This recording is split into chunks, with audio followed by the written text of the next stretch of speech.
As the title says, this is part 2. If you haven't seen part 1 where I talk about the game overall, watch that before coming here.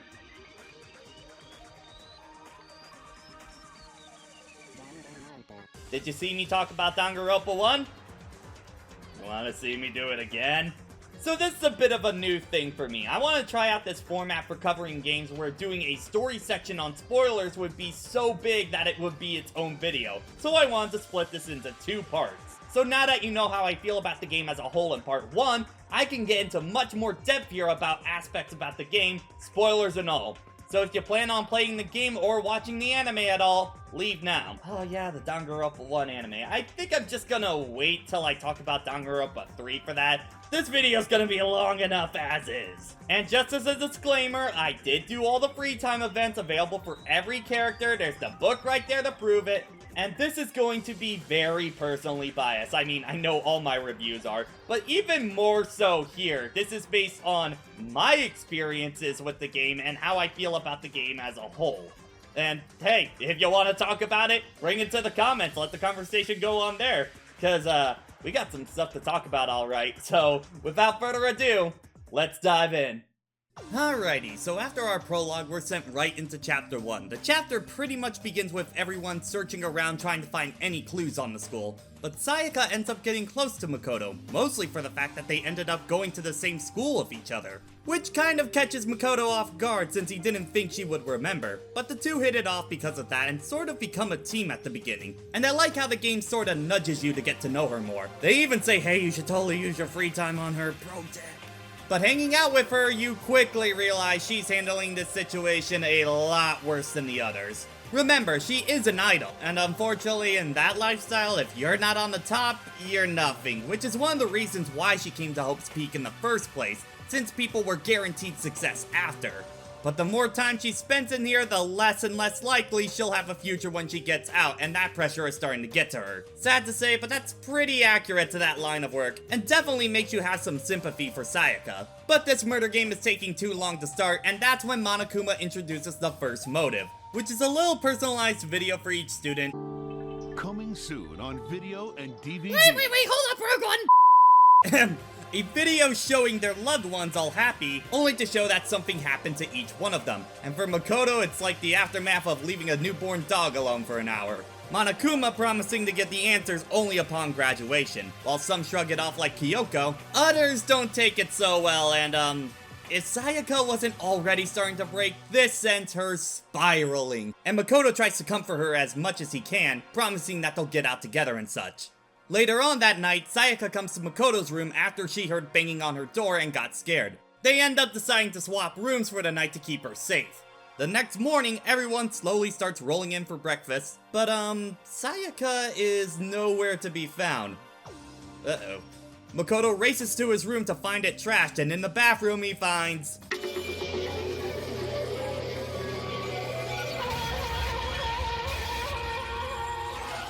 Welp! I mean, Sayaka's death is super foreshadowed in this game because it makes you hang out with her so much, but it still does sting that she's the first one gone. Now, right at the start of the investigation, they're all brought to the gym to announce the rules, but Junko decides to kick Monokuma and...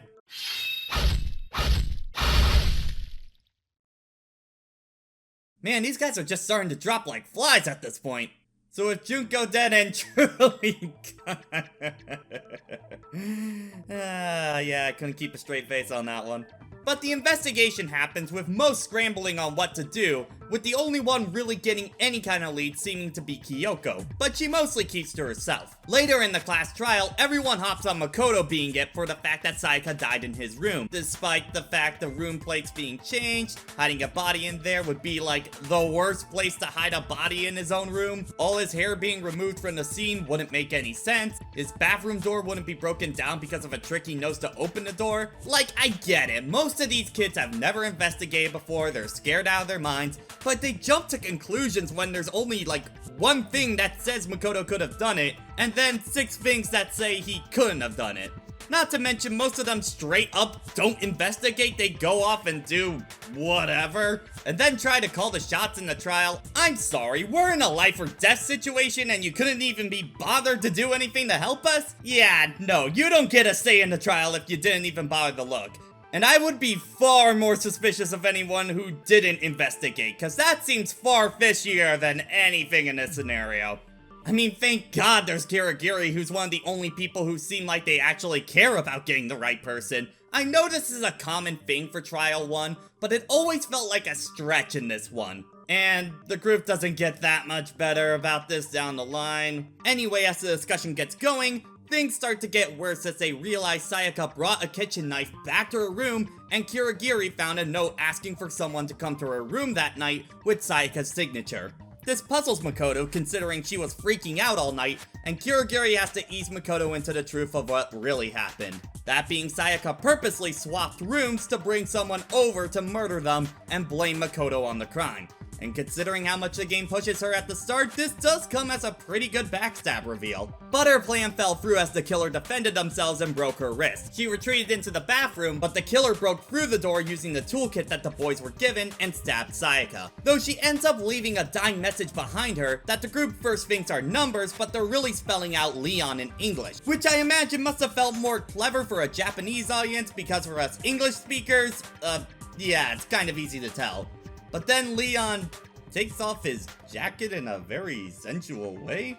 Oh yeah, I just stabbed a girl and it's getting steamy up in here. And attempts to clean up any evidence, with the final one involving him having to throw his bloody shirt and Hero's ball into a gate to open a button on an incinerator that would burn the evidence. Which he was able to do because his talent is the ultimate baseball star. What I find more impressive though is, how did he manage to get the ball through those tiny little openings? Did he put his hand through the gate and then throw it? I feel like that wouldn't be enough to make that shot, but oh well.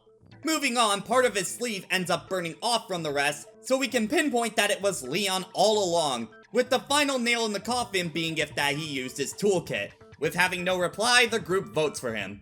Now, before he goes bye-bye, for Leon as a character, I mean, there's not much here. The most that he had is that he didn't like baseball at all. He was just naturally good at it, and instead he wanted to be a singer, because that would get him a cute girl. Yeah, Leon is super shallow. Also, if he wants to be the ultimate musician, hate to break it to you, buddy, but that's for next time. I guess the most interesting thing with Leon would be his relationship with Sayaka. Not like that. Oh god, being in love with your killer is a ship dynamic I do not want to learn about. But for those who don't know, Leon and Sayaka were the first two characters designed for the game that would be the basis for the art style, and the team would have to keep coming back to these two whenever they wanted to make changes to the overall look of the game. But because it happened so many times, the team ended up getting so sick of their designs, they made them the first two to die, which, yeah, you know what, I can't really blame them for that one. Anyway, Leon tries to plead it was self-defense, which Monokuma doesn't really care about the why, just that someone dies. But as Celeste points out, Leon had so many chances to back away from the situation, but didn't, so, yeah, execution time.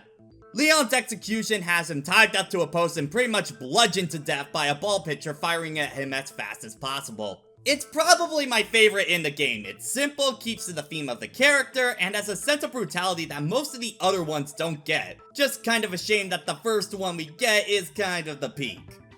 But the case ends with the question being posed: did Sayaka leave the message to get back at Leon, or was it a way to try and help Makoto? Leaving with Kyoko asking Makoto why he knew she wanted to talk about Sayaka with him, saying that he's psychic, then saying he's kidding, that he just has a good intuition. Which is something Sayaka kept teasing him with all chapter. Yeah, that line hits pretty well. So overall, problems with the other students aside, I think chapter 1 is pretty good. It does a good job setting up the world with the mystery being fun to solve. Honestly, I think what makes the case work is Sayaka. Like, the backstab is the biggest plot point, which is a good indication not to get too comfy with anyone else in this cast. I think the game does a good job building her character up to that point, and I know some people I've talked to really don't like her for that moment, but for me, I always found her to be one of the more interesting characters in the first game. Hell, her breakdown and thought process on the murder is honestly one of the more realistic ones in the entire series. And I like we are never given full confirmation of when she started planning this and the truth about her dying message. Like, how much of her hanging out with Makoto was her plotting to do this case? It was really interesting going back to this one with that mindset. I personally think she was being honest until after the video. Then the cogs in her head started to turn. As for the dying message, I think it's a bit of both sides, personally. But yeah, I think Sayaka is actually pretty well crafted and honestly one of the better characters in DR1, which kinda says a lot, but we'll work towards that. Anyway, let's dive into Chapter 2. So with one trial done, the class gets more access to the school involving stuff like a library and a pool with a locker room that has a turret outside? Imagine that being the first thing you see when you walk out of the door, good god. But our real plot starts up with Taka and Mondo arguing with each other at nighttime, since the two keep getting in each other's way, with one being a moral compass and the other being a biker gang leader. Easy to see why. They decide to have an endurance test in the sauna that goes well into the night, and Makoto decides to just leave the two since he has more important things to do like sleep. Can't blame ya on that one. Though he did miss some deep lore because of that, because the two are now unironically best friends, now joking with each other and being all buddy-buddy at breakfast. This is gonna end badly, isn't it? Soon after that, the next motive takes place, where Monokuma has a deep secret from every student. Examples involve Makoto wetting his bed until the 5th grade, or that one middle school moment that comes back to haunt you every now and then, you know the one. But these secrets will become widespread knowledge if a murder doesn't happen in the next 24 hours. So everyone heads off to bed, but not everyone shows up for breakfast. Okay, the first time that was bad luck, surely that won't happen again. And there it is. Yeah, seeing Chihiro strung up like that, I remember taking me back the first time I played this, as it did for a lot of people too. I tend to see people gravitate towards the character early on. Also, while Danganronpa isn't exactly a gore-heavy series, Chihiro's is one of the more brutal body discoveries. Well, when investigation starts on this one, Byakuya decides to make us tag along with him and points out every minute that things look like the work of Genocide Jack, a serial murderer who only the police and the higher-ups have information on. Except this little lore dump book found in the library. He keeps pointing out the way that Chihiro is hanged up, the message on the wall, and then going to Toko, who says they need to keep the killer at bay. You're basically going on the Jungle Cruise Genocide Jack tour with him. So on to the trial, the conversation goes right into talking about Genocide Jack and Byakuya pinning the blame on Toko since she apparently told him about it since she's kind of got a stalker crush on him, and she's been afraid of Jack getting out whenever she sees blood, since Jack is her other personality. Which the game makes you do a hangman's gambit to describe her condition, and it puts it as schizo. Schizophrenia by the WebMD definition affects the way a person thinks, acts, expresses emotions, perceives reality, and relates to others, and is not the same as dissociative identity or multiple personality disorder. Whoops. Well, moving past that, Genocide Jack comes out to play. Well, okay, her name can be a few different things. Jack, Jill, Show, depends on the translation. But since Jack seems to be the most consistent one, let's go with that. When Jack comes out, Byakuya tries to put the blame on her, but Jack and Makoto both agree that it can't be her. For one, she cuts her victims and hangs them up with her scissors. That she managed to sneak into the school. Seriously, the security at this private school must be pretty relaxed. Meanwhile, Chihiro was bludgeoned to death and hanged using an extension cord. Also, Jack only kills men, and since Chihiro was a girl, not much of this case actually matches her MO. And as she points out, she wouldn't mess up her own murders like that, and even if she was the murderer, why would she set it up like one of her own? Wouldn't that make her an obvious suspect? And I guess we can take this time to talk about Toko and Jack, since this is a trial that they have the most relevancy in. As far as Toko goes, in this game, not that great. She stays sheltered from everyone, thinks everyone is out to get her, her lusting over Byakuya gets uncomfortable very fast, and any humor she goes for doesn't land. The most that she's got in her free time event is her talking to Makoto shows that she really hasn't known love, since anyone who's tried to date her has made fun of her or was part of a dare, and Makoto convinces her to write something based on her own life experiences instead. But other than that, not much to write home about. Wait, write home about? Oh my god, I just realized that was a pun. Well, as far as Jack goes, she makes a hell of an impression in this trial, and she throws the entire dynamic of the group for a loop, since now we have someone with no problems murdering, and can hold her own against people like Byakuya, which is very entertaining to watch. Helping her a lot is her voice acting, since her actress, Amanda Celine Miller, is one of the few performances that I feel like she was able to cut loose, and it shows. Any scissors? I don't just use any scissors. I only use my own set of high-class, envy of the entire world scissors! I do think after this case, Jack does kind of fade into the background, as I really can't remember any moments with her later on, which does kind of hurt her in the long run. I can only think of one quick bit in the final trial and her free time event where she agrees to not murder if Makoto can secure her and Byakuya together, which is one of the more mischievous actions from Makoto and a good old case of karma coming to Byakuya. But in general, I think she's decent enough. She does have Ultra Despair Girls in the future, but we'll cross that bridge when we get to it. Well, back to the case at hand. Since only one other person knew about Jack, suspicion falls on them now, and that would be Byakuya. But Makoto kinda doubts that he actually did it, since he seems way too calm about the accusation. And it seems too obvious to link him to it, especially because he seems confused when Makoto brings up the idea that the murder happened in the boys' locker room thanks to stains on the carpet and the posters not matching. True, the handbooks from the dead students could be used to get into said locker rooms, but it's wondered why the murder happened in the other. Well, this is where Kyoko comes in and asks for the trial to be suspended so they can go back to the locker and investigate one thing. Once there, Kyoko wants someone else to investigate Chihiro's body. So Sakura investigates the body to find out Chihiro was designated male at birth, but the game does not make clear of what gender they would like to be referred to. Oh boy, this is the part I was not looking forward to talking about. So long story short, Chihiro was on the receiving end of a lot of toxic masculinity, being told that they weren't strong enough to be a man, that sort of deal.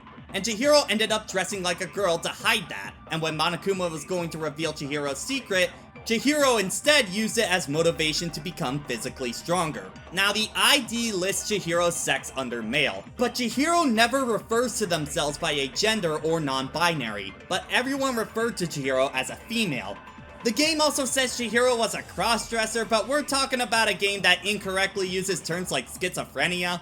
Whether Chihiro was a cross-dresser or transgender, added with the time that this game came out, cultural changes since then and now, and cultural differences in Japan to the rest of the world, this gets into the gray area very fast, and I don't want this to be the focus of the video, and I don't want to misrepresent or offend people about this. So you know the why of Chihiro's backstory, and I'll be referring to Chihiro by they, them. That feels like the safest way to approach this. Okay, with that out of the way, with Chihiro being able to get into the male's locker room just fine, and Byakuya's reaction being genuine and throwing him off, it's clear that he didn't do it. He, instead, tampered with the scene himself for fun.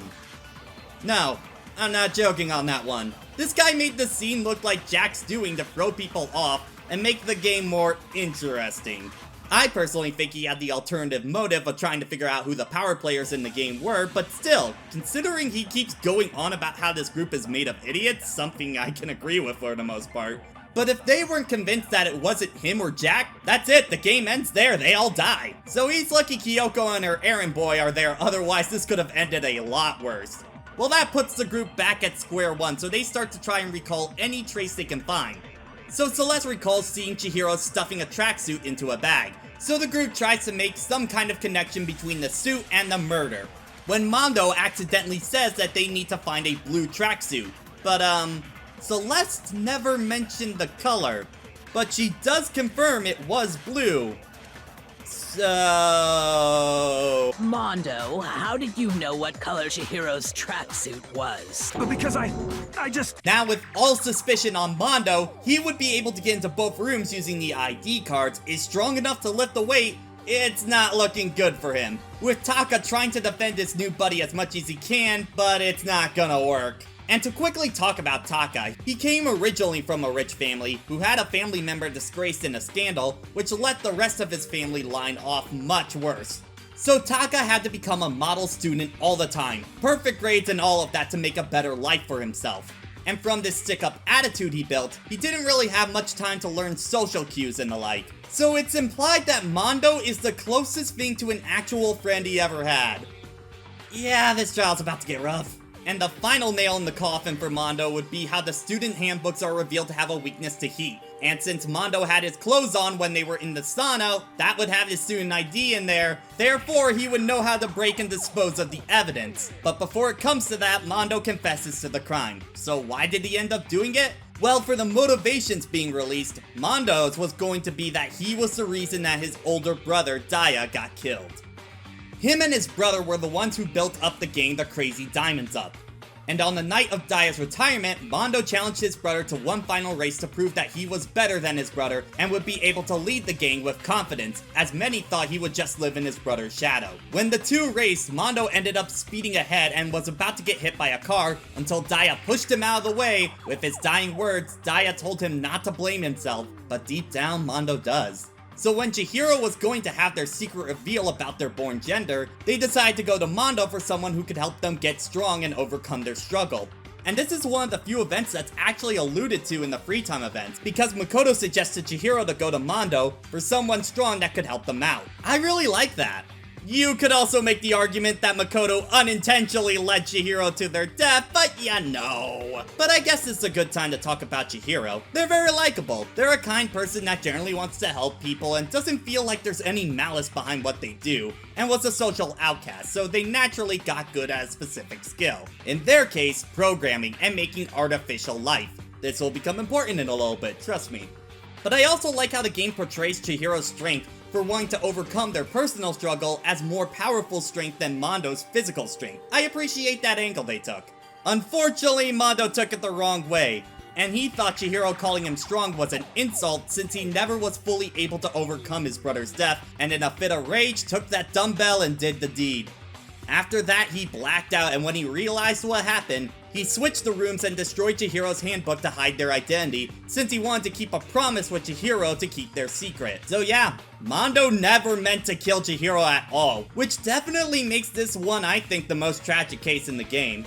I know some of you are gonna argue case 4, but we'll get there. It also hurts because I really like Mondo's character. I think he's actually my favorite character in the whole game. Not only for the stuff that we see with his gang, Chihiro and Taka, but in his free time events, he's totally down for teaching Makoto how to ride a bike, how he has to be strong if he's going to be a leader, because others will try to go for him first and make it easy pickings for the rest of his group after. He's an animal lover with his little dog, but also, and this was one of the scenes that really sold me on his character, he has a discussion with Makoto on what he's going to do with his life after high school and the biker gang.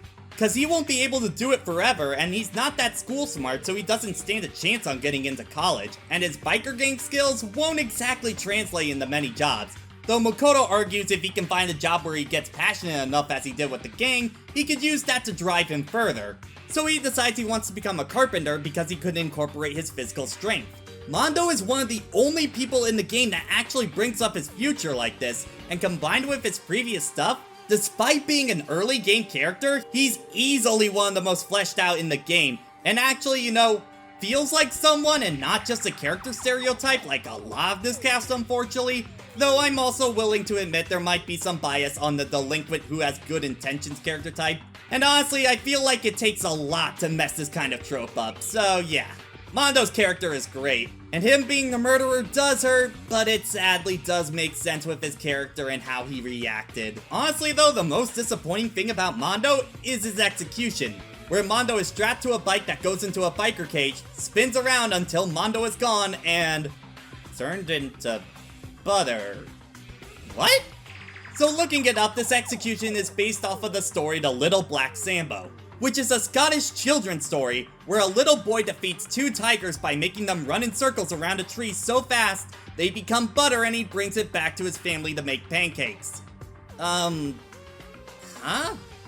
Maybe it's a culture difference, but almost everyone, including myself playing this, doesn't make that connection at all, and it doesn't really fit Mondo that well in my opinion. It's my least favorite execution in this game, despite having a lot of material to work with the character in question. After the trial, we see Monokuma talking with someone, saying they were implanted into the group by him. So it looks like we got a traitor among the group. But overall, I think this is the best chapter in the game. I really like the character moments we get. The main 3 involved with this case, Mondo, Chihiro, and Taka, are 3 of the better characters in the game, and this chapter is a big reason why. I like the misdirection with Genocide Jack, and I like it's more of a tragedy scenario and how Mondo only gets found out because of one slip of the tongue that ends up being his undoing. Even though Kyoko mentions how he talks different about boys and girls, and when he started to refer to Chihiro differently, that clued her in from the start. Which you can notice if you look for it, which is a good detail. Whenever I'm asked on what makes a DR trial interesting, I usually point to this one as an example, and I feel like going forward in the series, This case sets the groundwork for what all future trials would be like, especially manipulating you into one train of thought only for something else to be it entirely. But if this case is the best that the game has to offer, it's all downhill from here. Well, we start with Hina walking to the lockers and apparently finding Chihiro's ghost. When she tells everyone about it and they go investigate, they find an old laptop from the library that before they died, Chihiro programmed to be an AI known as Alter Ego. Their goal was pretty much to go through all the computer's files to see if they could find any information on what was going on and how to get out. The group decides to leave the computer in the locker since it's the only place without a security camera. Which is odd. Monokuma puts the cameras in the pool locker rooms, but the spa locker room is off limits. Huh? Well, the group decides they can't keep going to see Alter Ego, otherwise they will draw attention, and Kyoko tells Alter Ego to scream if anything happens. But their rooms are soundproof, right? Well, Kyoko says that she'll just leave her door open with basically no fear of someone being able to take her down. Not gonna lie, that's one of her better moments in the story. Then the next day, it's a good old motive time, and this one? Money. Yeah, just a big fat stack of $10 million. When all the students are Japanese and they would be using yen instead, whoops. Well, this one doesn't really create any kind of risks in the group. What does, however, is when Taka wants to talk to Alter Ego to work through his trouble because he hasn't been all there for a good bit. Well, to cheer Taka up, Alter Ego kind of recreates a sort of Mondo to give him a pep talk, and after that... You alright there? Well, after that, Hifumi and Taka start fighting over Alter Ego, with the group collectively going, Y'all are freaks. But the next day, the group finds Celeste was attacked by some kind of giant robot that also captured Hifumi. So they go on a long quest to find him and the robot, ending in...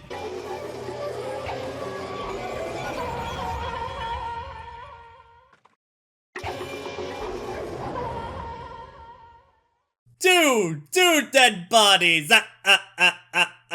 Yep, the first, but certainly not the last double murder in the series. Pretty much a staple of Case 3. For worse. Definitely for worse. But as far as our two new members of the dead, Hifumi, I don't got much to say. The dude's a very typical anime otaku character trope that adds nothing new. He wears out his welcome in his first conversation with him, so I didn't really feel anything for him dying. If anything, he's one of the ones I'm fine being dead because I don't have to hear from him anymore in a morbid net positive. And why he's given such a big focus on the DR Decadence artwork is beyond me, but Taka... His death is kind of one of the bigger issues I have with Danganronpa 1. Kotaka states they didn't really know who was going to be the survivors by the end of DR1, and they wrote it as they went along, and you can really feel it with his death. You have him starting a character arc in the entirety of Chapter 2, and in the beginning of Chapter 3, it takes a lot of time to focus on him as well. So it feels like they were building up to something with him, but nope, dead.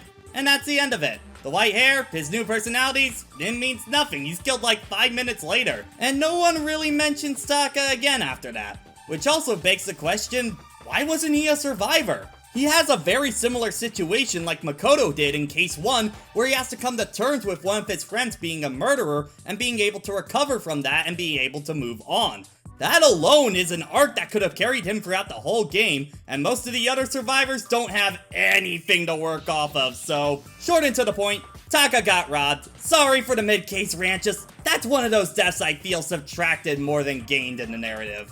Anyway, after that mid-case tangent, Kirigiri was off doing something during this time. Not really clear, and she won't elaborate for now. But they find Hiro stuck in that suit named Robo Justice, and it only fits him. He can't bend in it, and it's locked in the back so he can't remove it by himself. So he becomes the main suspect for 5 minutes in the trial until it's proven right away that he couldn't possibly have done it because the suit was impossible to move in and he was stuck there the entire time. So that whole setup meant nothing for the killer. Why do I feel like this case is about to get really dumb? Anyway, the basic gist of what went down, the killer convinced Hifumi that they would both commit their own murder and both be able to graduate. So they lure out Hiro, drug him, put him in the suit, take photos as evidence.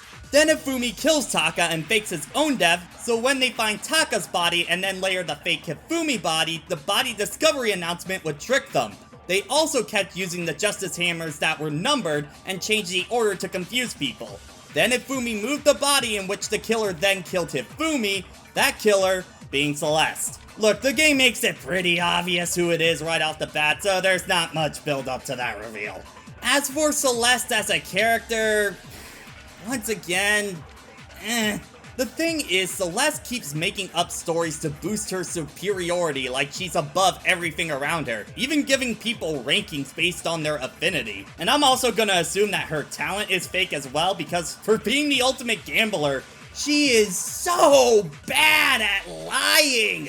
She lets information slip during the trial that ends up being her undoing. She pushes so hard for Hiro that I suspected her right away, and the critical point of her argument being the suit, that's thrown out the window in the first 10 minutes of the trial. Like, I'm sitting here wondering why she even bothered with a plan this complicated when it has so many holes in it. And on that note, why even bother teaming up and portraying Hifumi? As the students point out, it ends up leaving more clues than anything. She could have totally just bopped someone on the head in a closed room and there we go, that's it. And her motive for it? To take the money and live in a castle with butlers around her. That's it. Maybe this is just her grasping onto her facade, but it comes off as a pretty lame motive and really no kind of sympathy compared to the others. So when she's killed off, like her partner, I didn't really feel anything. To be fair, I was kind of interested where the character was going to go at the start, since it seemed like she was with Byakuya in terms of playing the long game on this one and trying to play her way through the game. But then she does this case and that image of her completely gets shattered. And in terms of making a character based around lying, do I even need to say who does a better job in this series with that? I do like her Ace Attorney-like breakdown near the end. Shades of this do show up in other parts of the game, but it's on full display here, and while it's entertaining, it's not enough to really push her that much higher for me. Well, before that, Celeste gives the key to Alter Ego's hiding place to Kyoko, and doesn't mention them by name so that Monokuma doesn't find out. Despite the fact Makoto flat out said it like 5 minutes into the trial. Way to go, you moron. Anyway, for the execution, it's okay. She gets burned at the stake only for a fire truck to come in and kill her on impact. I mean, there's the idea that she's killed by a car, which is one of the most common deaths in the world.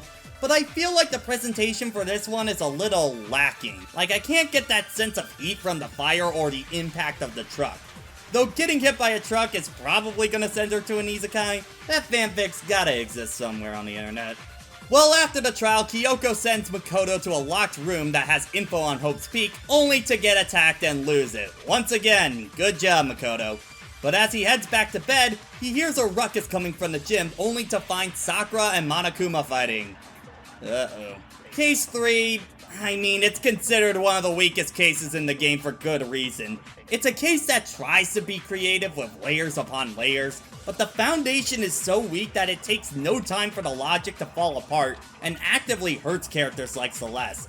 Not to mention the chapter in general just kinda drags its feet, with the only real point of interest being Alter Ego. Especially doesn't help that we spend time on characters like Taka, who then just kick the bucket in an unsatisfying way. There's not really much development for our surviving members. It's a filler case, and not very fun filler at that. But it's not my least favorite of the bunch. We're gonna get into that later. Onwards to Chapter 4. So during the initial investigation of the new parts of the school, Makoto decides not to share the information about Sakura to Kyoko, where Kyoko gets mad for not sharing information with a friend. Wait. When Makoto asked you where you were the entire day of Case 3, you flat out refused to tell him. But now you're gonna get mad that he's not sharing information with you? Girl, that's blatantly hypocritical. Not to mention, she gets very passive-aggressive about the whole deal throughout the entire chapter. And it doesn't help that at this point, there's really no reason why Makoto shouldn't tell her the information. Now, you could argue that she told Makoto after the trial the info she had, but she still keeps information to herself and isn't really clear about everything to him. And the group will find out Makoto's information right after this, and she still gives him crap about it. Oh, come on, Kirigiri. And 2, the game gives you a choice between telling her or not, only for it to be a forced option which kicks off this entire subplot, which if Makoto is supposed to be the self-insert, this rips me completely out of it, and I'm not feeling bad about it. I'm feeling annoyed. I would say this whole subplot is the lowest point for Kyoko as a character because of the forced nature of it, but I'll talk more about it later. Anyway, Byakuya comes to meet everyone and tells them all to take a bath. So they go into a single file line into the bathhouse. Guys, like, come on, we could try to hide the fact Alter Ego is in there. Well, Alter Ego says that they were able to go through the files and find that apparently there was a plan to isolate the students inside the school to live out the rest of their lives because of an event called the biggest, most awful, most tragic event in human history. Wow. That sounds really dumb. I agree with Alter Ego, just call it the tragedy. Please? Pretty please, can we just call it that?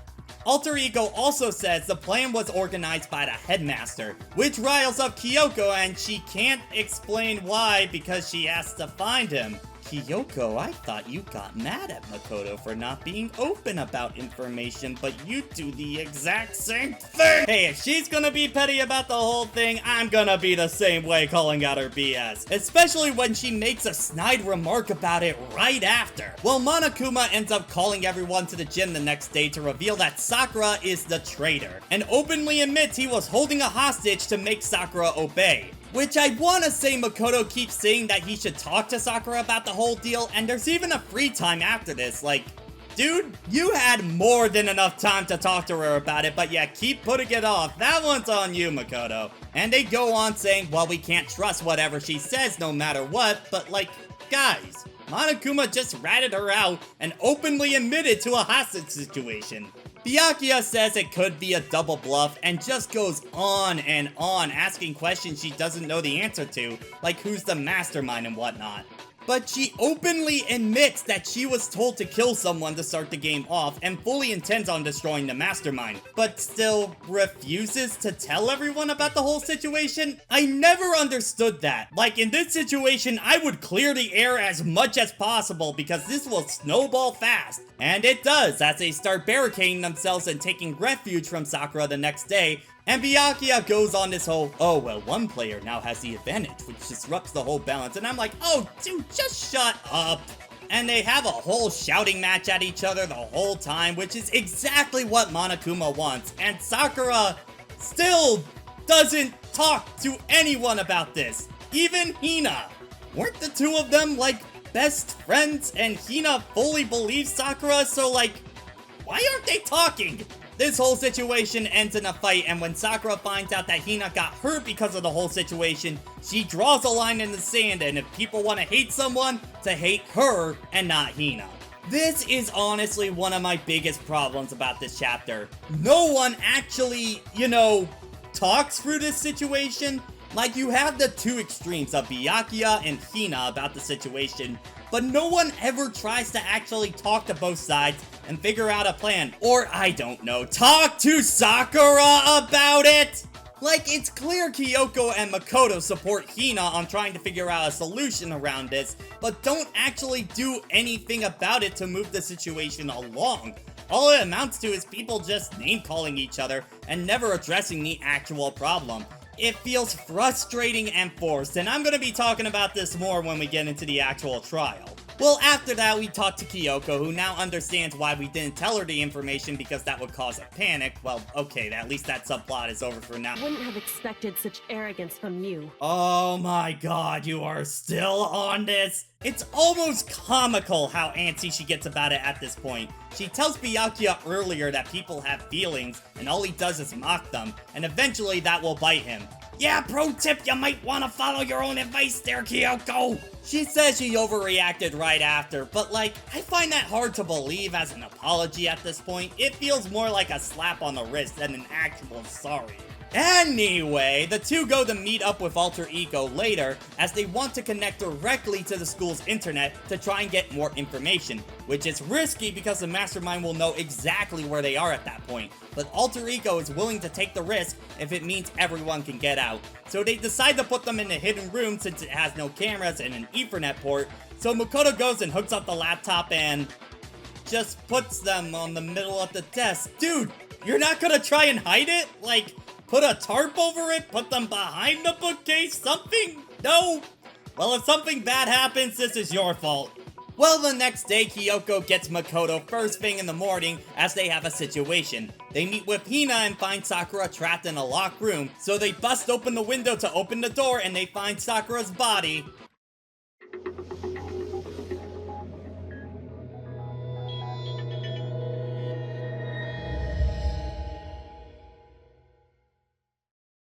Dead.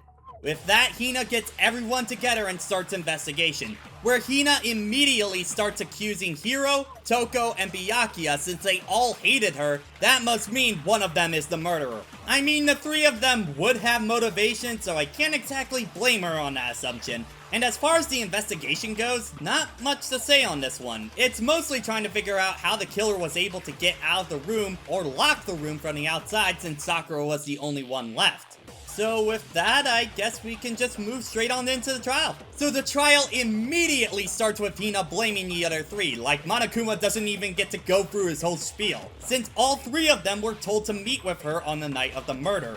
All plead that they didn't go there, but find evidence linking Hiro to the crime scene, and he kind of gives up right then and there, like, wow, that wasn't even a fight. Well, when he was called to the room, she said she was going to end everything, and he thought she was going to kill him, so he took a bottle and broke it over her head and forged the scene to pin it on someone else. But I guess this is probably the only time to really talk about Hiro. Hiro sucks. He just sucks. The guy never becomes useful at any point in the game, blatantly lies to you all the time. He doesn't treat anyone with even a tack of respect. Like, he keeps calling Sakura by ogre solely based on her appearance even after death. Hell, Byakuya doesn't even do that, which says a lot. And his entire life is a sham. He's a con artist that keeps trying to weasel money out of people with fortunes when he's only right 33% of the time, so I don't even think his talent is correct. He also ends up trying to scam Makoto in their talks. He did get into some trouble with the Yakuza when he scammed the daughter of a high-profile member and came to Hope's Peak to escape. He flunked his graduation multiple times. Like, is there anything to like about the dude? He's not funny, even if he's trying to be the comic relief. He actively is a harm to the group. I have no idea how no one tried to kill him. He seemed like he would have a very easy target on his head. Yeah, I can safely say he's the worst of the 15 students, but even then manages not to be the worst character in the game. We'll get there. Well, Hina wants to end the trial now, but Kyoko and Makoto point out how the magazine with Toko's name was hidden, which leads them to finding out that Toko also went to the room, but because of the blood on Sakura's face, Toko passed out and became Jack, who hit her on the head too. Hina, once again, wants to start the vote, but if Sakura was attacked by the shelf, it wouldn't explain her body being back on a chair when she died. And Toko didn't move the body because of the size difference, and the locker door was wide open so she couldn't have hidden the room. And that's when Byakuya brings up a theory. Since she had blood coming out of her mouth, that she was poisoned. He believes that since the poison was placed in the wrong cabinet, Cabinet A is supplements, and in Cabinet C there are poisons, not the kind of thing that you would place on the wrong shelf on purpose. That's because the bottles were switched. To prove the point, he takes the poison bottle up to his lips and drinks out of it. Oh my god, dude! Like, it's revealed that it's protein powder in the poison bottle, and the protein bottle is the poison. You don't know if that thing was washed out. There might still be a little left in there. I would not trust that at all. Anyway, with the footprints on the floor, thanks to the broken bottle, they identify that the culprit had sneakers on. And since they don't match Makoto's, the only other person with sneakers is Hina, who admits her guilt. Which, on a side note, I feel like this is one of the scenes where the voice acting kinda hurts the emotion. It's not against Cassandra Lee Morris, since I know she can totally deliver lines like this well, but it does feel like she was told to hold back. Yep, I did it. I killed Sakura. Like she was not able to go all out, which I do think hurts scenes for the emotional hook in both this and the climax of the case, because we aren't done yet. Hina claimed she saw a perfect opportunity since Sakura was weakened to go for the kill, and while Byakuya is all for that train of thought, Kyoko isn't convinced, since when asked, Hina can't explain how she made the locked room scenario, and if she can't explain that after confessing, that means she wasn't the one to do it. With no one else able to enter the room with Sakura to give her the poison, that leaves only one possibility left. The one who gave the poison to Sakura was Sakura herself. Yep, we got a suicide on our hands. Something I feel a lot of players, myself included, didn't piece together, especially at the start of this case, since the game doesn't really even push the idea that a suicide would be an option in the game. And this is further proved by Sakura having protein powder on her shoe that matches the residue in the chem lab. So Sakura took the poison, Hina found the body, then planted the evidence while no one was looking to throw everyone off from what happened. In a way, making Hina sort of half-black. Wait, what is with this Makoto pose?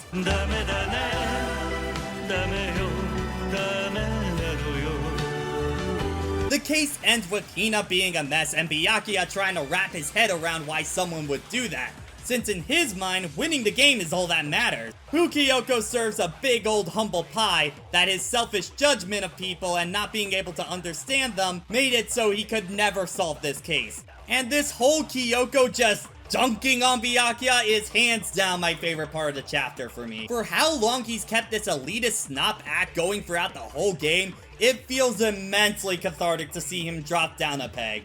And while his voice actor Jason Wishnov can be a little bit more monotone than I would prefer, his lines where he's wrestling with not being able to understand what's going on are some of the biggest highlights of his whole performance.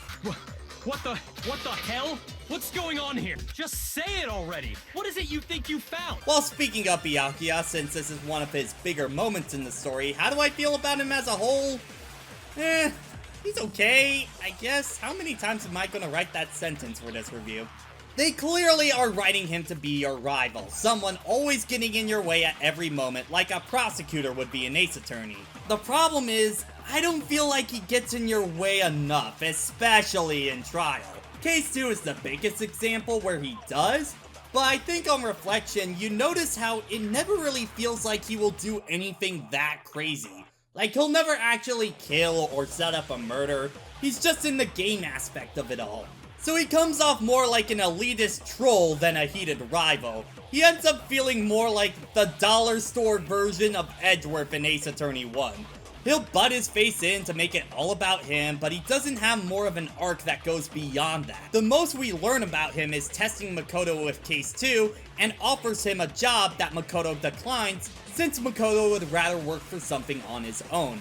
And how he had to fight his siblings to be the only one with his family's name, in his family's pretty morbid scheme where they have all the heirs fight for survival.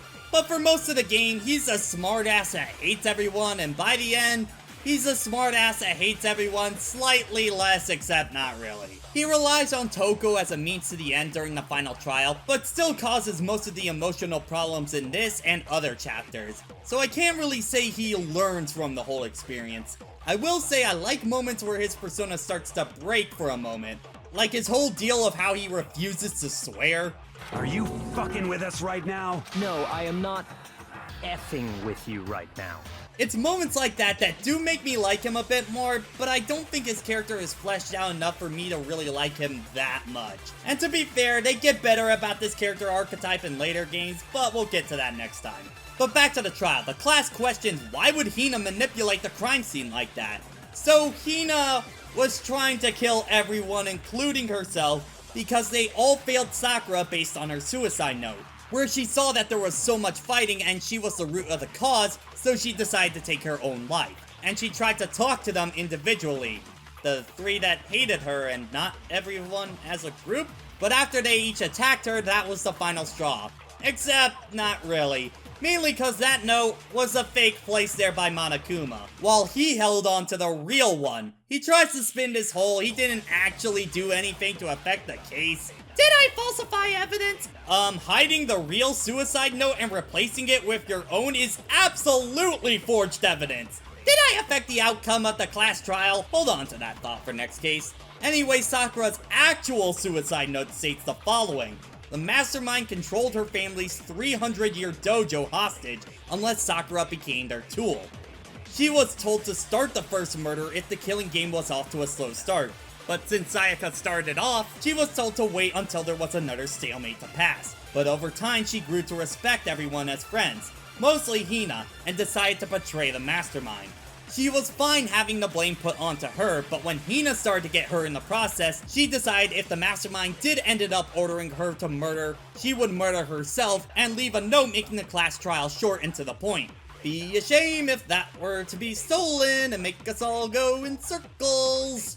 Well, now that that information is out there, let's talk about Sakura. Even with all my issues in this chapter, Sakura is still one of the better characters in this cast. First off, her design. Aces. Super memorable.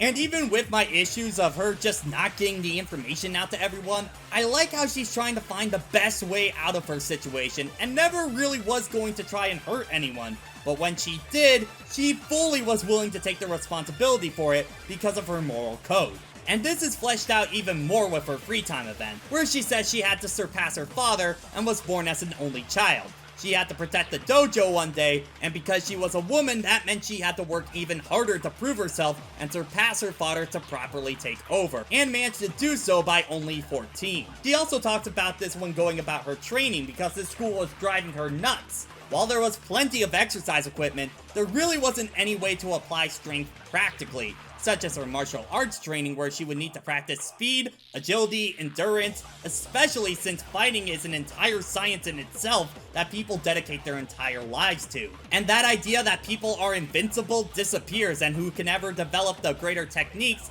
becomes the best, which leads to the end of her free time event involving the man stronger than her, Kenshiro.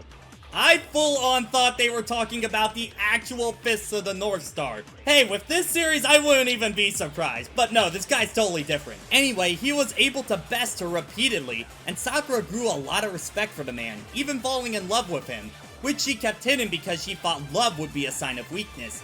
But he also had an illness that would give him only 6 months to live. When Sakura went to meet him, he passed the strongest human alive title onto her, but wanted to make sure he would be the one to reclaim the title and not let anyone else take it. She wants to make sure he gets better not only for love, but to make sure she would earn the title from him properly, just like she did with her father. I really like how fleshed out Sakura feels with her background, which does lead her to be one of the better characters in the cast. I rarely see anyone dislike Sakura, which I think shows how much they got right with her. Anyway, returning back to the story, Monokuma tries to spin this whole situation to blame Hina for the whole deal, but the group says that they're all friends and won't cause another killing to happen. I don't see why this would be different than any of the other times they say this. The only difference I can see is that Byakuya also bails out of the game. Not for friend speeches or anything like that, but because the game has lost the excitement. Oh. So you really didn't change at all. Okay then. But while they might forgive her right away, I'm not done with Hina, cause oh boy. Hina, seriously? Even discarding the note situation, you were gonna kill everyone? Including Makoto and Kyoko, who didn't hurt Sakura at all and were on your side? Totally innocent? I get killing the other three, but those two? That honestly doesn't make you any better than the other three in that scenario. And this whole fact is just brushed to the side once the note comes into play, and the game acts like this is a big character moment for her and how she'll change her ways, but she doesn't. Hina is the same character at the beginning of this chapter and at the end of this chapter. And there's no change going forward, making this whole moment ring hollow for me. What was her lesson? Not to murder people? That was her at the beginning of this chapter. Honestly, I think they should have gone all the way and make her a full-out killer that got one of the other three after seeing Sakura and the fake note. Now, there would be a rule later on stating that if there were 2 murders, only the first murder would count and the second one would basically be wasted. If that was applied in here, you could make this case way more tragic by having Hina kill someone against Sakura's real wishes, which would have really added in an extra punch. And it doesn't help that Hina doesn't have much of anything before this. Most of her dialogue is, man, this situation sure does suck, or being on the receiving end of a sex joke from Toko, so I was hoping her free time would give me something to work with. Oh boy, this is probably one of the worst set of free time events in the entire series. The only positive I can take from this is that she's on 6/14 and always wanted to push herself to be the best. But I think other characters in the cast have the same kind of deal but done better, but are much more likable and relatable.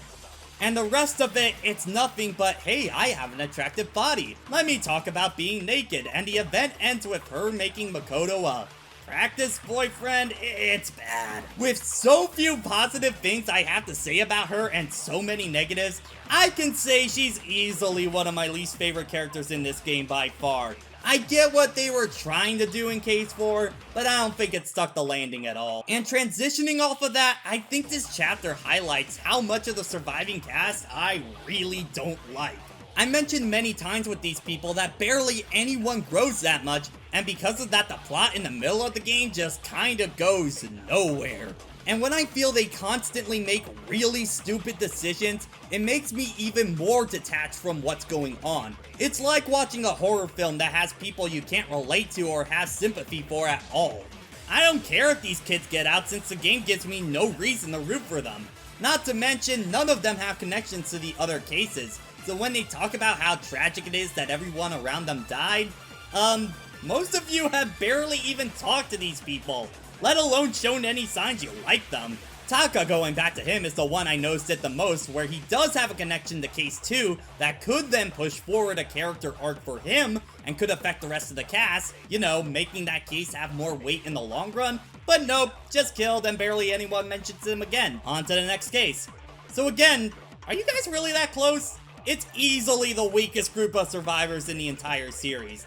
Thankfully, they learned its lesson quick, as 2 and B3 are much better about their surviving members connecting to previous trials. Well, anyway, Monokuma wants a punishment to go on, so he starts up one, revealing that he got his hands on Alter Ego, and Monokuma destroys a laptop with an excavation vehicle. This is Trigger Happy Havoc, Chihiro's died twice. So this one is alright. It does what it needs to, but it's not a very memorable way for Alter Ego to go out. After the trial, Kyoko and Makoto try to get into the data room with no success, only for Kyoko to warn Makoto with Mukuro Ikusaba, the 16th student, lying hidden somewhere in this school, the one they call the ultimate despair. And oh boy, we're gonna be getting to that one in a bit. I know I've been talking for a while on this one, but I think for me, it's a good case surrounded by a flawed chapter. Again, when you're solving what actually happened, it's one of the more fun cases, but the entire scenario around it feels forced. I don't like many of the character moments in this, some really souring my opinions on characters they never really recover from. The cast does stupid as hell decisions that I can't wrap my head around, and it doesn't help that really nothing comes out of this chapter. I feel almost like the cast gets a reset after this one. Don't believe me? Well, let's head into chapter 5 and you'll see what I mean. So we begin chapter 5 by now having full access to the entire school, where one of the classrooms on the top floor has... So, is the blood pink? I'm not so sure anymore. Well, when the group reconvenes, Kyoko points out it's suspicious that they don't have access to the biolab, and that bloody room might be linked to the biggest, most awful... Guys, I thought we shortened this thing. But they think if some kind of murder of students happened in that room, that would explain why the school wanted to go into shutdown. Toko also ended up finding a survival knife that the group decides to leave Makoto with. Getting Case 1 flashback right now, guys. And it doesn't help that Byakuya brings up not knowing Kyoko's talent, and when she says she doesn't remember it, Byakuya starts up a whole anti-Kyoko movement, and no one stops him or anything.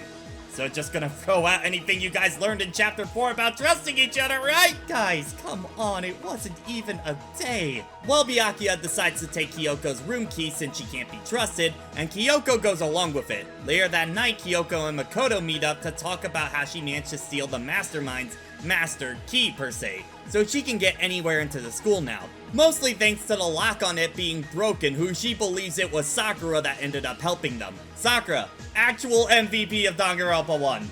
Kyoko theorizes since they haven't met Mukuro Ikusaba, and there's documentation of her in the school, she might be the mastermind behind this whole event. So Makoto distracts Monokuma while Kyoko goes rummaging to find information. Then what the hell? Did I put in Ultra Despair Girls already? Huh. Well, that was a thing. Well, the next morning, no one can find Kyoko, not even Monokuma, so she likely wasn't captured. But, That night, Makoto can't get to sleep, and I think I know why. The dude is sleeping in his entire outfit, even the hoodie? There's your problem, my dude. What, is it like really cold in that room or something?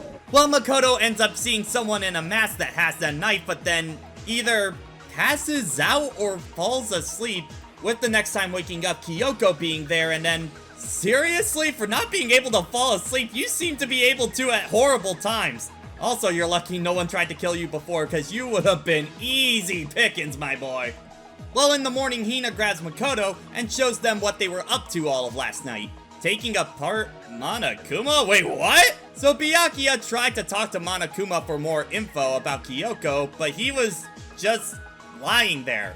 Man, that don't touch Monokuma rule got super relaxed there, huh? Well, since it seems like the mastermind isn't around right now, they decide to go where they think they can get to the bottom of this once and for all. As they try to break into that room, they send Toko to get a pickaxe in the garden, but when she comes back, she says she found... Wait, what? The same mask and everything from the night before? But when Toko tries to take off the mask, an explosion happens and Toko is just fine after that. Damn, she's durable. Unfortunately, the body is burnt beyond recognition, but the group theorizes that it was either Kyoko or Mukuro, since that's the only ones left it could be. But since the assumption Mukuro was the mastermind, is it all done? Especially since they find a key that can get them into the data room, so they rush into there to find the mastermind and find the main control room and a TV that shows them?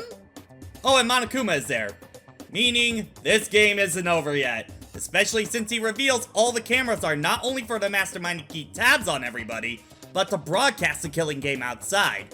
Even though he's very vague on the details right now, the bigger problem at the moment is they have to go through another class trial with a lot of unknowns about this case. And since the rest of the group have alibis because of the dismantling of Monokuma, Makoto is back to being a prime suspect. At least this time it feels more justifiable than Chapter 1. Kyoko manages to come back before the trial, but she says to Makoto she was researching something else when the body discovery happened, so she barely got time to investigate. So she's going into this trial with less than ideal odds for her, which makes her feel uneasy. In the class trial, whoa! That's odd. My game kinda glitched out here. Well, getting over Hiro thinking Kyoko's a ghost, a totally humorous and not irritating thing at all. Oh, hey, there we go, it's back to normal now. They determined the body must have been killed between 11 p.m. and 9 a.m., and the killer used a tarp to keep the body preserved until the correct time because of the sprinklers in the garden. And Kyoko starts to put pressure on Makoto since she knows she didn't do it, leaving only one option. But Makoto is able to work through and soon determine her real cause of death was a blow to the back of the head, using some tied up arrows, and the key to that locker had been found in Kyoko's room. And further suspicion is raised when Makoto brings up the fact that Kyoko went to his room last night, but she says she was protecting him and pleads that she's not the killer, and has evidence to back it up. Since Kyoko gave her room key to Byakuya, there's no way that she would have been able to get back into her room. Though at this point, the game gives you a choice on what you can do. Well, since Kyoko does have a way into the room, let's pursue that contradiction, where Makoto brings up the master key that would allow her to get into any room in the school. At that point, Kyoko doesn't have an answer and admits defeat, not as the killer, but as she couldn't beat the game. The votes are tallied and Kyoko is proven to be the Blackened, but something feels off about the whole deal. Maybe Chapter 6 will elaborate more into that? But her execution, I think, is straight up there with Leon for the best one in the game. Titled After School Lesson, she's on a chair that's on a track leading her to a giant crusher at the end. Now, I don't know why she just doesn't get off. I don't see any ties around her or anything binding her to that chair. But I love how straight to the point this one is with the impending doom in the background. And this is one of the only times in the whole game Kyoko's tough-as-nails, stone-faced persona starts to crack as that masher gets closer and closer to her. With Kyoko being squished off screen, apparently no more killings happened and what? Huh? So, Hina has kids with everyone and Toko is dead? According to Kadaka, Toko just died from exploding. Like, out of nowhere? She was able to take an explosion to the face just fine. Okay, I remember the finale being odd, but not in this kind of way. Sorry, wrong script there. But let's get back on track. Well, this time if we choose not to point out the contradiction, that makes the only one left without an alibi, Makoto. As he pleads that this whole trial has felt off, Monokuma suddenly just calls for the trial to end because they ran out of time. Despite this being one of the shortest trials. That's fishy as hell. And everyone reluctantly votes Makoto. Well, we know from last time we're all screwed at this point. What? The vote is apparently right, but we know Makoto didn't commit the murder, and Kyoko realizes that too. Makoto is sent to the same punishment as Kyoko. Wow, so much for the personalized executions, Monokuma. Well, before the finale, Alter Ego manages to come back and stop the execution from going through as Makoto falls backwards into a trash chute. You know, Monokuma, you could have prevented those viruses by using ExpressVP. Makoto ends up surviving his fall, and it's implied that he stays down there for a while until he hears something else coming down the chute. And when he goes to investigate, It smells awful.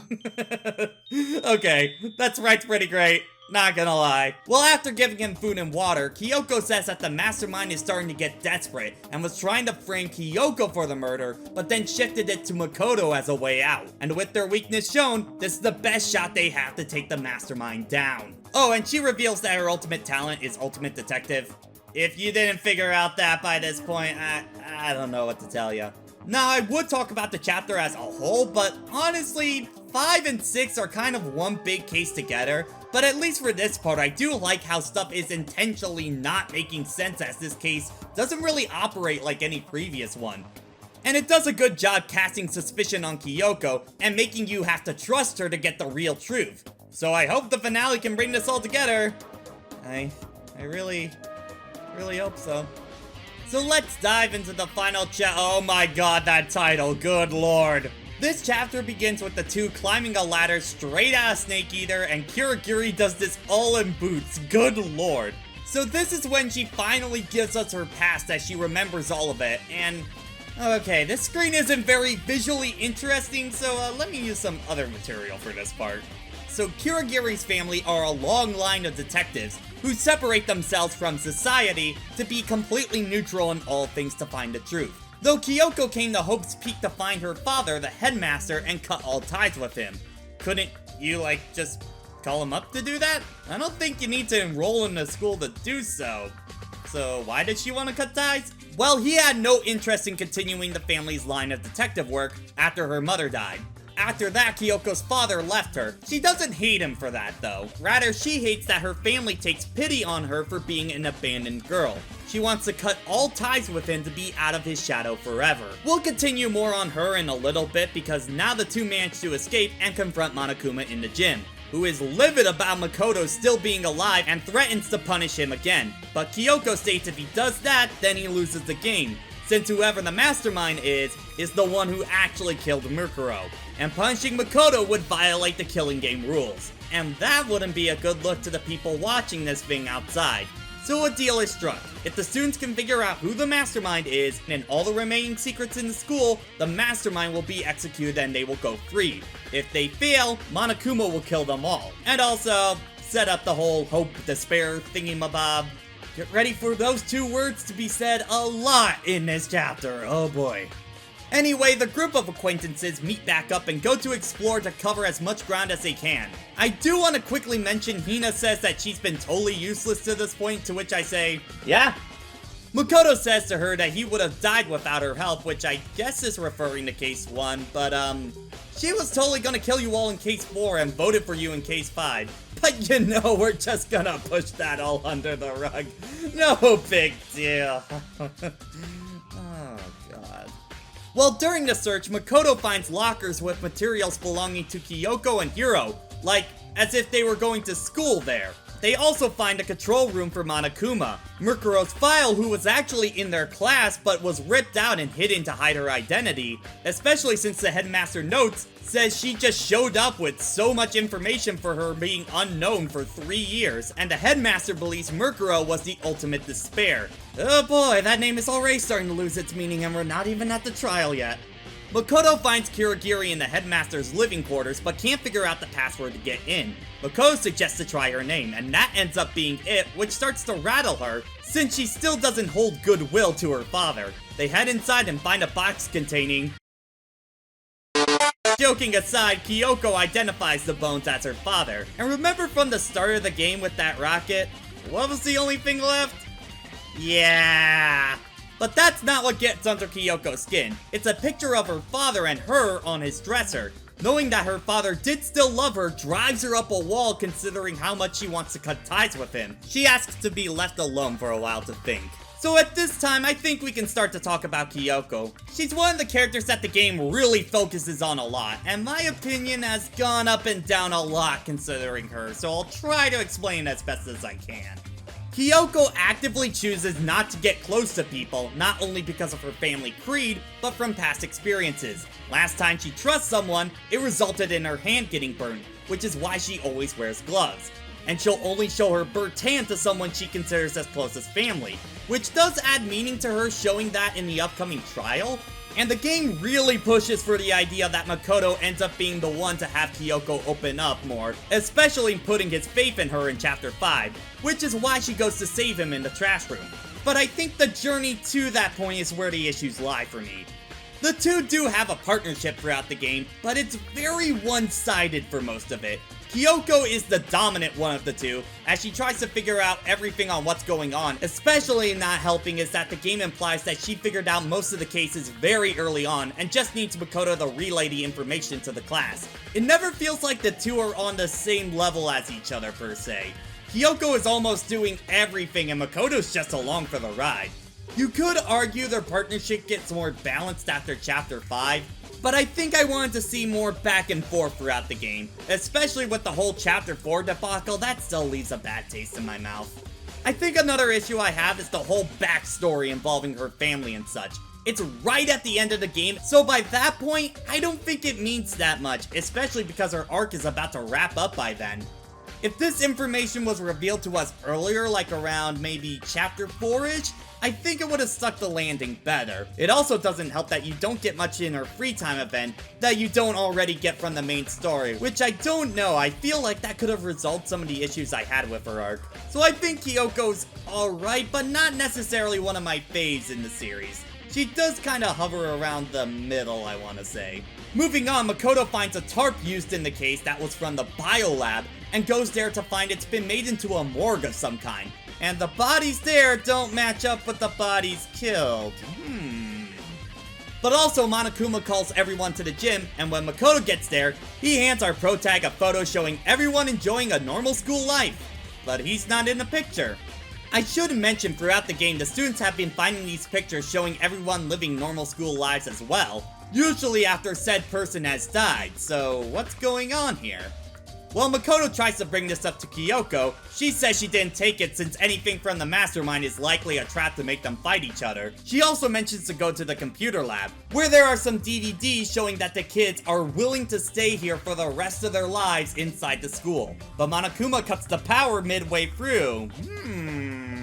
After that, it's on to the final trial, where everyone got a similar picture to Makoto where everyone else but themselves was in it, and Makoto believes that this is due in part to their lost memories they have since getting here, which would also explain why no one remembers the conversation on the DVDs. But before they get to solving that mystery, the group has to figure out the murder from last time, and Kyoko thinks it was the 16th student, the mastermind, who did this. One of the biggest clues being that the mastermind attacked Makoto since the body had a tattoo on their arm and the mastermind did not. And Kyoko couldn't have done it either because of her burnt hands, not to mention the fake fingernails on the body. They put it together that Junko at the start of the game was really Murkuro, as her and the mastermind were working together. They also noticed how none of the photos they got show the real Junko's face, so they wouldn't know the difference, and Monokuma cut off the videos before they could show the two in question. So when the real mastermind killed Murkuro, they put the body into the biolab and pulled it out later to create a fake murder to flush Kyoko out of the game. The biggest indicator being that the bodies in the morgue don't match the same amount of victims. And the real mastermind being Junko Enoshima, Murkuro's sister based on the file they found earlier. Now because of this, the trial kind of splits into two halves. So my thoughts on the whole murder part of this case? It's okay. The oddness of Trial 5 was the best part of it for me. Though when you learn what actually happened, the twist about Junko is good enough, but it lacks satisfaction actually solving it. Especially when you learn the mastermind basically had to cheat to make it work. By Monokuma's own rules, should the Bai discovery announcement / class trial happen for her, after she died the first time? Even if we were to take into a later Monokuma rule where the second murder doesn't count, that should make this trial not count either then. Yeah, Monokuma / the mastermind in the second half of the game bends the rules / cheats a lot. Later on in the series, they don't have the mastermind cheat nearly this much, which I'm thankful for. Well, Junko makes her true debut, but before we get to her, let's quickly talk about her sis Murkuro, and it's kind of weird to give an opinion on her, mainly because of how little you interact with her. I mean, we know her and Junko grew up on the streets with each other, and eventually she was recruited into Fenrir, a military operations division where she never had an injury and eventually moved back to Japan to help Junko with her plan. And I know a few of you are gonna mention Danganronpa If, a novel that, as the name implies, is a what-if tale if Murkuro survived the attack from Monokuma at the beginning. Now, since that was released after DR1, I don't feel comfortable talking about that for this video.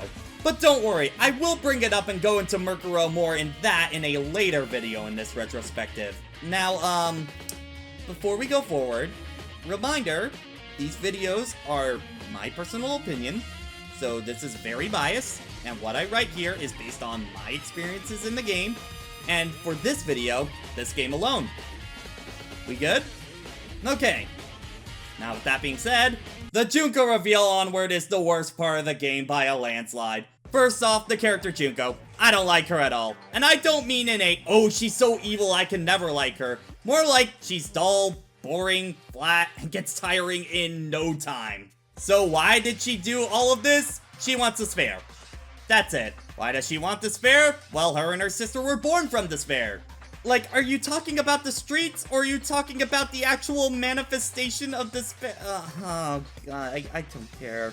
She changes personalities all the time because she gets bored of just one, and you see them all within 5 minutes, and then she loops quite often. So while she does it to avoid being bored, I'm getting pretty darn tired of the whole act in no time flat. Now there's a lot of lore dump at this point, so let me summarize it fast. Once the tragedy happened, Hope's Peak locked all the students inside the school to save themselves from the outside. Junko and her sister ended up taking over the school and mind-wiped the students and started broadcasting it to the outside world to start their killing game and spread despair. And to snuff out any hope because she killed anyone who attempted to help the students. But Junko needed to be the mastermind, but didn't want her fashionista talent to go to waste. So she had Murkuro take up the role instead. But she didn't quite fit the role as Junko describes her by her words, rank, filthy, and repulsive.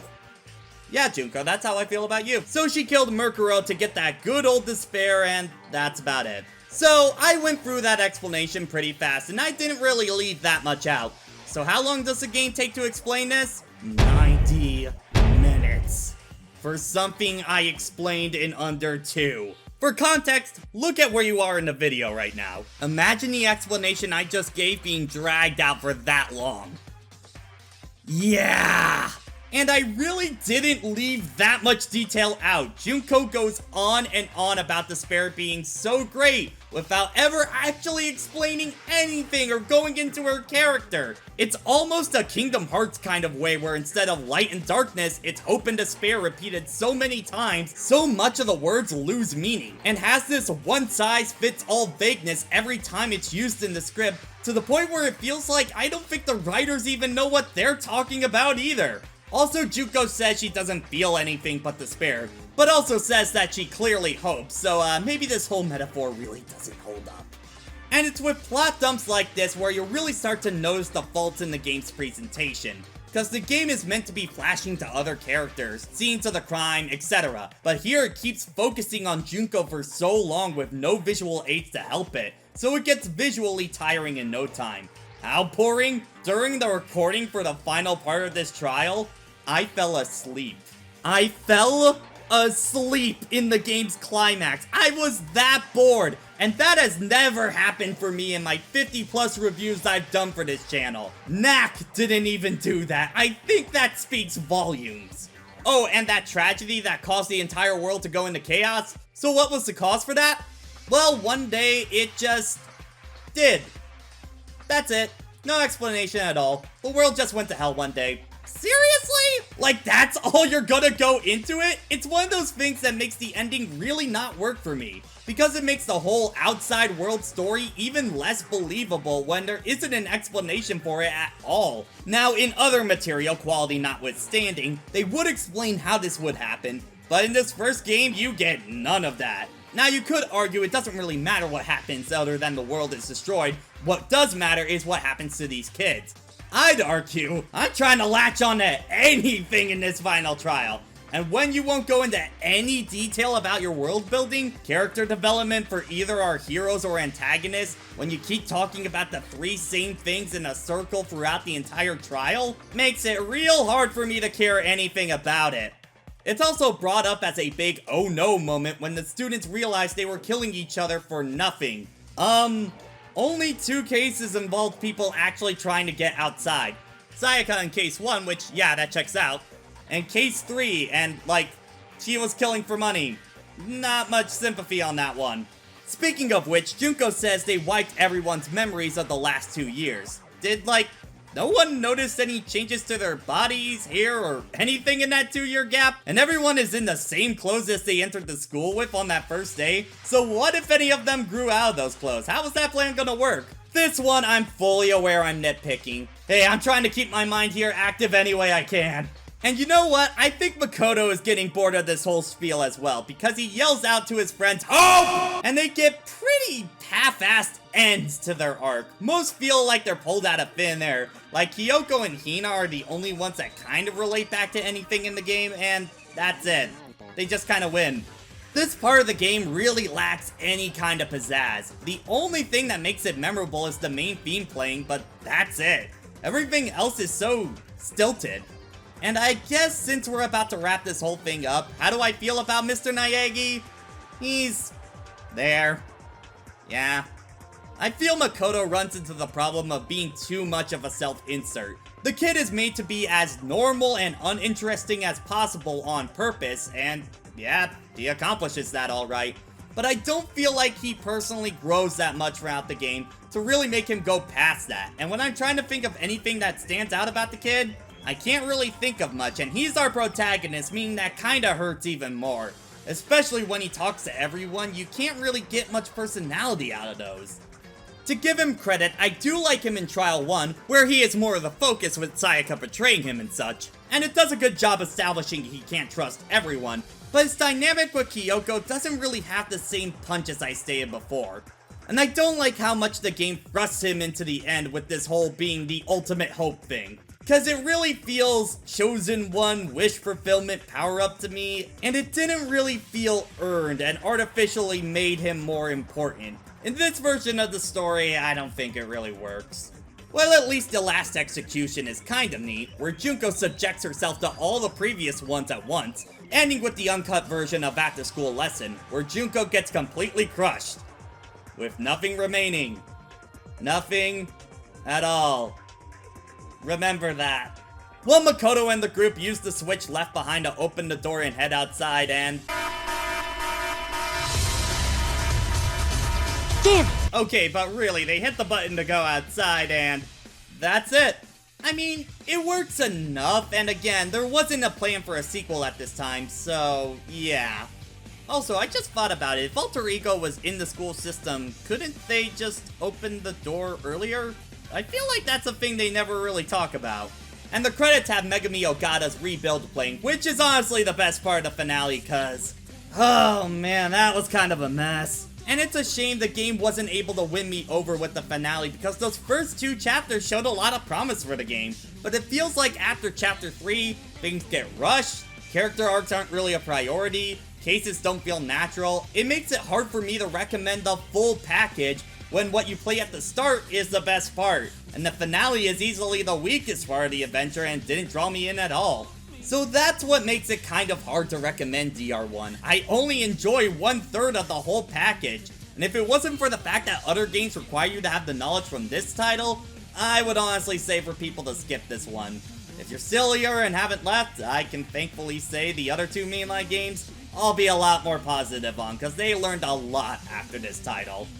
And that next time is gonna be with Danganronpa 2, Goodbye Despair. I wonder if that video is gonna end up being longer than this one. Only time will tell, so until then, I'll see you then.